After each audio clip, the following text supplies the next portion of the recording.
அந்த சுற்றுப்பயணம்லாம் போகும்போது விஜய்க்கு மக்கள் அதில் வந்து இன்னும் அதிகமாக தான் செய்யும். இப்போ இதன் காரணமாக தான் சீமான் வந்து தொடர்ந்து விஜய் மீது இந்த விமர்சனங்களை வந்து வச்சுட்டு இருக்காரு. இது மட்டும் இல்லாம சீமான் வந்து திமுகவிடம் 100 கோடிகள் வந்து கையூட்டு வாங்கியிருக்காரு அப்படின்ற மாதிரியான செய்திகள்லாம் அவர் எதுக்காகனா விஜய்க்கு எதிராக பேசுறதுக்காக மட்டும் இந்த 100 கோடி வாங்கியிருக்கதா சொல்றாங்க. இது உண்மையா இருக்குமா முதல்ல? அவர் பணம் வாங்கியிருக்காரா வாங்கலன்னு தெரியல. பட் ஆனால் திரள்நிதி வாங்குவார்னு உங்களுக்கு தெரியும். ஓகே. நான் பிச்சை எடுத்து தான் வாழ்கிறேன், எல்லாத்தையும் வெளிப்படையாக காசு கேட்டேன்னு சொல்லியிருக்காருன்னு உங்களுக்கு தெரியும்.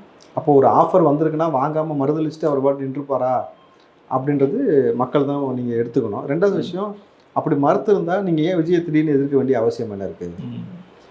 எந்த சூழ்நிலையும் எனக்கும் என் தம்பிக்கு சண்டை வராது. நான் என் தம்பியை திட்டமாட்டேன். அவரோட ரூட் வந்து எனக்கு எதிராகவே இருந்தாலும் சரி, நான் பிரச்சனைக்கு போக மாட்டேன். ஏன்னா என்னோட இலக்கு நான் திமுக அதிமுக வீழ்த்துறதான்னு சொல்லி பேசிய சீமான் அவர்கள், அவர் மட்டும் பேசினா பரவாயில்ல, அவர் கட்சி சார்ந்த நபர்கள் எல்லாத்தையும் இப்போ பேச வச்சுக்கிட்டு முழுக்க விஜயை டார்கெட் பண்ணுறீங்க. பேருக்கு திமுக ஊருகா மாதிரி தொட்டுட்டு போகிறீங்க. அப்போது இது எதை சார்ந்து போகுது உங்களுக்கு? அப்போது ஏதாவது ஒன்று பண்ணி உங்களுடைய வருமானத்தை பெருக்கிக் கொள்வதற்கான வேலையை தான் நீங்கள் செய்து கொண்டிருக்கிறீங்கன்னு அந்த கட்சியிலிருந்து விலகி வந்த பல நபர்களே குற்றச்சாட்டு சொல்லும் பொழுது மக்கள் புரிஞ்சுக்கணும்.